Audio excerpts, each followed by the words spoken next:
ആഴമേറിയ ആഴക്കടലിന്റെ ഇരുട്ടുകളെ പോലെയാണ് ഫീ ബഹരിൽ ലുജ്ജി യഗ്ശാഹു മൗജുൻ.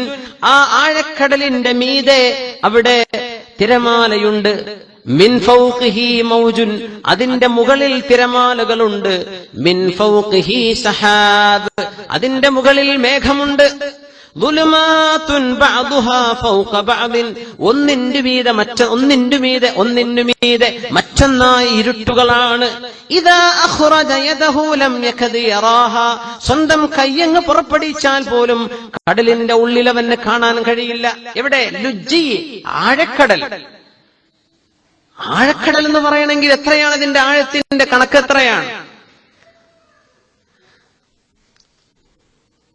ഇന്ന് ലോകത്തെ ഏറ്റവും ആഴമുള്ള സ്ഥലമുണ്ട്, ഏറ്റവും ആഴമേറിയ കടലിൽ ഏറ്റവും ആഴം കൂടിയ സ്ഥലം എത്രയാണ്?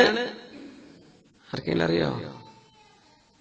ഏറ്റവും the deepest point in the ocean Pacific സമുദ്രത്തിലാണ്. പസഫിക് സമുദ്രത്തിന്റെ മരിയാന ഐലൻഡുകളടുത്ത് ഫിലിപ്പൈൻസ് ഇവിടെ വരും, ജപ്പാൻ ഇവിടെ വരും. ഈ കോർണറിൽ നമുക്ക് അവിടെ കാണാൻ മരിയാന ഐലൻഡ്സ്. അവിടെയാണ് ലോകത്തെ deepest point in the ocean, ഏറ്റവും ആഴമേറിയ സ്ഥലം പസഫിക് സമുദ്രത്തിലാണ്. സുബ്ഹാനല്ലാഹ്. ചലഞ്ചർ ഡീപ്പ് എന്നാണ് അവിടെ പറയാ. ഏറ്റവും കൂടുതൽ ആഴം എത്രയാണ്? 11.3, 11 കിലോമീറ്ററും 3 മീറ്ററുമാണ് ഏറ്റവും ആഴം കൂടിയ സ്ഥലം കടലിൽ, അള്ളാഹുവിന്റെ കടലിൽ. 11 കിലോമീറ്റർ. ഒന്ന് ആലോചിച്ച് നോക്കി, എന്താണ് 11 കിലോമീറ്റർ ആഴത്തിലേക്ക് പോവാണ്. The deepest point in the ഭൂമിയിലെ ഏറ്റവും ആഴം കൂടിയ സ്ഥലം അവിടെയാണ്, പസഫിക് സമുദ്രത്തിലാണ്. പസഫിക്കിന്റെ വെസ്റ്റ് പസഫിക്, അതുപോലെ തന്നെ മരിയാന ഐലൻഡിന്റെ ഈസ്റ്റ് ആയിട്ടാണ് അവിടെ ഡീപ്പർ ചലഞ്ച് എന്ന് പറഞ്ഞ സ്ഥലം. അവിടെയാണ് ഏറ്റവും കൂടുതൽ ആഴമേറിയ സ്ഥലം. 63 കിലോമീറ്ററോളം വിശാലതയുള്ള ഒരു സ്ഥലമാണ്. 63 കിലോമീറ്റർ കടലിൽ, ആ വിശാലമായ സ്ഥലത്താണ് അതിന്റെ ഏറ്റവും ആഴമേറിയ ഭാഗം കിടക്കുന്നത്. സുബ്ഹാനല്ലാഹ്. അള്ളാഹുവിന്റെ അത്ഭുതങ്ങളിൽ വലിയൊരു അത്ഭുതമാണ് കടൽ. ആ കടലിന്റെ ഉള്ളിൽ ആഴമേറിയ ആഴക്കടലുകളാണ്. നമ്മുടെ മത്സ്യങ്ങളൊക്കെ ജീവിക്കുന്നത് ആഴക്കടലിന്റെ മുകളിലാണ്. ആഴക്കടലിന്റെ താഴെ എണ്ണപ്പെട്ട ജീവജാലങ്ങളെ ജീവിക്കാൻ കഴിയുള്ളൂ. ഭയങ്കര ഇരുട്ടാണ്. നട്ടുച്ച നേരത്തെ ഇരുട്ടിനെ കുറിച്ചാണ് അല്ലാഹു തആല പറഞ്ഞത്. ഇവിടെ നമുക്ക് രാത്രിയിലെ ഇരുട്ട് എന്നല്ല പറഞ്ഞത്, രാത്രിയായപ്പോൾ ഇരുട്ട് അല്ല, കടലിന്റെ ഉള്ളിൽ ഇരുട്ടാണ്. ഇത് നമുക്ക് വളരെ അടുത്ത കാലങ്ങളിൽ മാത്രമാണ് മനസ്സിലാക്കാൻ സാധിച്ചത്. വളരെ അടുത്ത കാലങ്ങളിൽ, 19-ാം നൂറ്റാണ്ടിന്റെ അവസാനത്തിലാണ് നമുക്ക് റേഡിയോ തരംഗങ്ങളൊക്കെ, പ്രകാശ തരംഗങ്ങളൊക്കെ അയച്ച് ഭൂമിക്കുള്ളിലെ ആഴം മനസ്സിലാക്കാൻ സാധിച്ചത്. സുബ്ഹാനല്ലാഹ്. ഇരുട്ടുകൾ ഓരോന്നോരോന്നായി ഇങ്ങനെ കടന്നു പോവാണ്. പ്രകാശത്തിന് 7 നിറങ്ങളാണ്, അല്ലെ? 7 വർണ്ണങ്ങളാണ് പ്രകാശത്തിന്റേത്. ഈ 7 വർണ്ണങ്ങളിൽ ഓരോന്നും വെള്ളത്തിലേക്ക് കടക്കും തോറും അതിന്റെ ദൈർഘ്യം കുറഞ്ഞ് അത് അവസാനിച്ച് ഇരുട്ടുകളായി വരാൻ പോവുകയാണ്.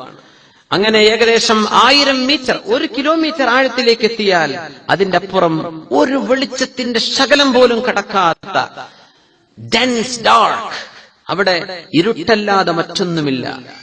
ഏത് പകലിലും രാത്രിയിലും അതാണ്. 1000 മീറ്റർ 1 കിലോമീറ്റർ, 1000 മീറ്ററിന്റെ താഴെ ജീവിക്കുന്ന മത്സ്യങ്ങൾക്ക് അവർക്ക് ബയോളജിക്കൽ ലൈറ്റുകൾ ഉണ്ട്. ശരീരത്തിനൊരു വെളിച്ചം അല്ലാഹു കൊടുത്തിരിക്കുക. അവരുടെ ചിറക് പ്രകാശിക്കും, അവരുടെ ചേളകൾ പ്രകാശിക്കും, വാലിൽ പ്രകാശം. എന്തിന്? ഇരയെ പിടിക്കാൻ വെളിച്ചം വേറെ എവിടൊന്നും കിട്ടില്ല. സുബ്ഹാനല്ലാഹ്. ജീവജാലങ്ങൾക്ക് ബയോളജിക്കൽ വെളിച്ചം വേണം. അത് അല്ലാഹു കൊടുത്ത ജീവികളാണ്. 1 കിലോമീറ്റർ താഴെ കടൽ വെള്ളത്തിൽ നിന്ന് മേലെ നിന്ന് 1 കിലോമീറ്റർ ആഴത്തിലേക്ക് പോയാൽ അതിന്റെ താഴെ കിടക്കുന്ന ജീവജാലങ്ങൾക്ക് വെളിച്ചല്ല. കണ്ണുകൊണ്ട് അവരൊന്നും കാണുന്നില്ല. മറ്റു വെളിച്ചങ്ങളാണ് അല്ലാഹു കൊടുത്തിട്ടുള്ളത്. അതൊക്കെ നമ്മൾ ഇപ്പൊ അടുത്ത കാലങ്ങളിലാണ് മനസ്സിലാക്കുന്നത്. സുബ്ഹാനല്ലാഹ്. ഈ 7 പ്രകാശങ്ങളിൽ തന്നെ അത്ഭുതമുണ്ട്. സുബ്ഹാനല്ലാഹ്. ഈ തിരമാലകൾ ഇപ്പോ അല്ലാഹു തആല പറയുന്നത് ആഴക്കടലിൽ ഈ ഒരു അത്ഭുതം നോക്കണം. ആഴക്കടലിന്റെ മുകളിൽ മേഘമുണ്ട്. എപ്പോഴും അങ്ങനെയാണ്. ആഴക്കടലുകളുടെ മുകളിൽ എപ്പോഴും കടുത്ത കാർമേഘങ്ങളുണ്ട്. സുബ്ഹാനല്ലാഹ്. നമ്മുടെ മുമ്പിൽ കാണുന്ന അബൂദബിയിലെ ഈ കടൽ അത്ര വലിയ ആഴക്കടലൊന്നും അല്ല. നമ്മളൊരു ക്ലോസ്ഡ് ഗൾഫാണ്. ഇങ്ങനെ ഒരു വെള്ളത്തിന്റെ ഒരു കെട്ടാണ്. അത് ഇപ്പുറത്തേക്ക് നമ്മുടെ ഹുർമുസ്, ഇറാനിന്റെയും ഖസബിന്റെയും ഒമാനിന്റെയും ഇടയിലൂടെ അങ്ങോട്ട് പോയാൽ ഇന്ത്യൻ മഹാസമുദ്രത്തിലേക്ക് ചേരാണ്. അവിടുന്ന് ഒരു വാലിങ്ങോട്ട് വന്നു, പിന്നെ ഇങ്ങനെ ഒരു കുളം പോലെ ചുറ്റിക്കിടക്കാണ്. അവിടെ നമ്മള് UAE ഉണ്ട്, ഖത്തറുണ്ട്, ബഹ്റൈൻ ഉണ്ട്, കുവൈത്ത് ഉണ്ട്, ഇറാഖ് ഉണ്ട്, ഇറാൻ ഉണ്ട്. അപ്പുറത്തെ ഭാഗത്ത് ഒരു കുളം പോലെ കിടക്കാണ്. അതുകൊണ്ട് വലിയ വലിയ തിരമാലൊന്നും നമ്മൾ ഇവിടെ കാണുന്നില്ല. ഇത് ക്ലോസ്ഡ് ആണ്. അങ്ങനെ വലിയ മഹാസമുദ്രം ഇന്ത്യൻ ഓഷ്യനാണ് നമുക്ക് അടുത്ത് കിടക്കുന്നത്. അങ്ങ് ഒമാനിലൂടെ ഹുർമുസ് സ്ട്രൈറ്റിലൂടെ കടക്കണം, ഹുർമുസ് കടലിടുക്കിലൂടെ കടക്കണം. അവിടെയാണ് വലിയ തിരമാലകൾ. ഫുജൈറിൽ പോയാൽ വലിയ തിരമാല കാണാൻ പറ്റും. കാരണം കടല് വേറെയാണ്, ഈ കടലല്ല അല്ലെ. കോർഫുഖാനിലല്ല തിരമാല കാണുക. അത് ഇന്ത്യൻ മഹാസമുദ്രമാണ്. അപ്പുറത്തേക്ക് നീന്തിയാൽ നേരെ നമ്മുടെ ബോംബെയിലേക്ക്, ഗുജറാത്തിലേക്ക് പിടിക്കാൻ പറ്റും. ആ അവസ്ഥയിലാണ് നമ്മുടെ കോർഫുഖാൻ ഏരിയയൊക്കെ കിടക്കുന്നത്. സുബ്ഹാനല്ലാഹ്. ആഴക്കടൽ. ആഴക്കടലിലേക്ക് വെളിച്ചം കണ്ട് നീങ്ങിയാൽ ചുവപ്പ്, നമ്മുടെ റെഡ് എന്ന് പറയുന്ന ആ ചുവപ്പ് നിറം, പ്രകാശത്തിന്റെ 7 വർണ്ണങ്ങൾ ഒരുമിച്ച് കൂടുമ്പോഴേ നമുക്ക് വെളിച്ചം വെളുത്തതായിട്ട് തോന്നുക. അതിൽ ചുവപ്പുണ്ട്, നീലയുണ്ട്, പച്ചയുണ്ട്, അതുപോലെ ബനഫ്സജി, പർപ്പിൾ ഉണ്ട്, മറ്റു കളറുകളൊക്കെ. ഓരോന്നും ഓരോ ഡിസ്റ്റൻസിലെത്തുമ്പോൾ നീങ്ങും. സുബ്ഹാനല്ലാഹ്. അത്ഭുതം കാണുന്നത് 20 മീറ്റർ കഴിഞ്ഞാൽ ചുവപ്പ് താഴേക്ക് പോവില്ല. 20 മീറ്റർ മേലൊന്ന് 20 മീറ്റർ താഴേക്ക് വെള്ളത്തിലേക്ക് പോയാൽ 20 മീറ്റർ കഴിഞ്ഞാൽ ചുവപ്പ് നിറം കാണാൻ കഴിയില്ല.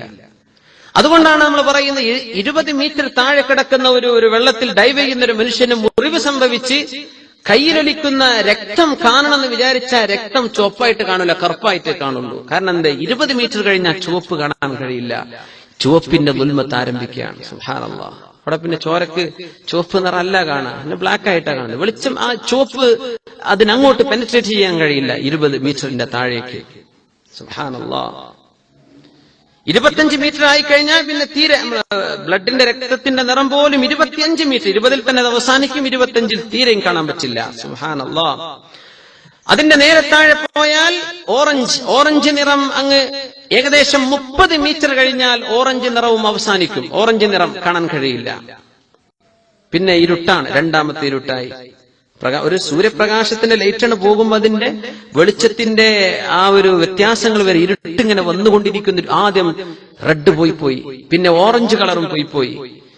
ഇനി പോകുന്നത് അടുത്തത് യെല്ലോ ആണ്. 50 മീറ്റർ താഴേക്ക് പോയാൽ ഇപ്പൊ 25, 20, 25, 30, 50 താഴേക്ക് എത്തിയാൽ യെല്ലോ, മഞ്ഞ നിറം കാണാൻ പറ്റില്ല. അത് ഇരുട്ടായി കഴിഞ്ഞു. സുബ്ഹാനല്ലാഹ്. 100 മീറ്റർ ആഴത്തിലേക്ക് എത്തിക്കഴിഞ്ഞാൽ അവിടെ അല്ലൗനുൽ അഖ്ളർ, നമ്മുടെ ഗ്രീൻ, പച്ച നിറവും താഴേക്ക് കാണാൻ കഴിയില്ല. 100 മീറ്റർ താഴെ എത്തിയാൽ പിന്നെ പച്ച നിറം കാണില്ല. 125 മീറ്റർ എത്തിക്കഴിഞ്ഞാൽ നീല നിറവും അതുപോലെ തന്നെ ബനഫ്സജിയും കാണാൻ കഴിയില്ല. പർപ്പിളും ബ്ലൂവും, ഇത് രണ്ടും 125 മീറ്റർ. 1 കിലോമീറ്ററിന് എത്ര താഴെയാണത്? 125 മീറ്റർ എത്തിക്കഴിഞ്ഞാൽ അതിനപ്പുറത്തേക്ക് ബ്ലൂവും കാണാൻ പറ്റില്ല, അതുപോലെ തന്നെ പർപ്പിളും കാണാൻ പറ്റില്ല. അങ്ങനെ അവസാനത്തെ ബ്ലൂ അല്ല, നൈലി എന്ന് പറയുന്നത് ബ്ലൂ കിടക്കുന്നത് 200 മീറ്റർ ആണ്. 200 മീറ്റർ ഏറ്റവും അവസാനം കാണാൻ കഴിയാത്ത നിറമാണ് ബ്ലൂ. അത് 200 മീറ്റർ താഴെ എത്തിയാൽ ബ്ലൂവും കാണാൻ പറ്റില്ല, പരിപൂർണ്ണ ഇരുട്ടാണ്. പിന്നെ പ്രകാശത്തിന് കടക്കാൻ പറ്റുന്നില്ല. പിന്നെ വളരെ മങ്ങിയ അതിസൂക്ഷ്മമായി, വളരെ സൂക്ഷ്മമായി നോക്കിയാൽ മാത്രം കാണുന്ന പ്രകാശം.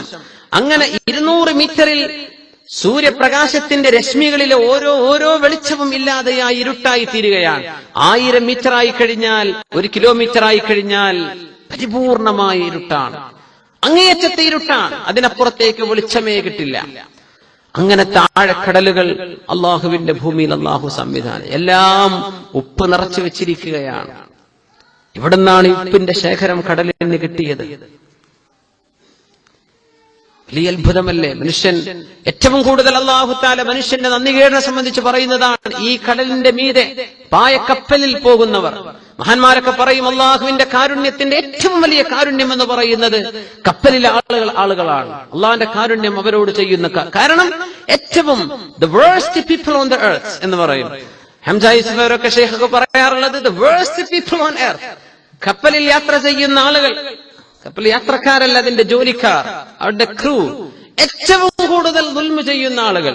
വ്യഭിചാരം, മദ്യപാനം, ഇതല്ലാതെ മറ്റൊന്നും കടലിൽ അവർ ചെയ്യുന്നില്ല. മദ്യപിച്ച് ഇരിക്കുകയാണ്.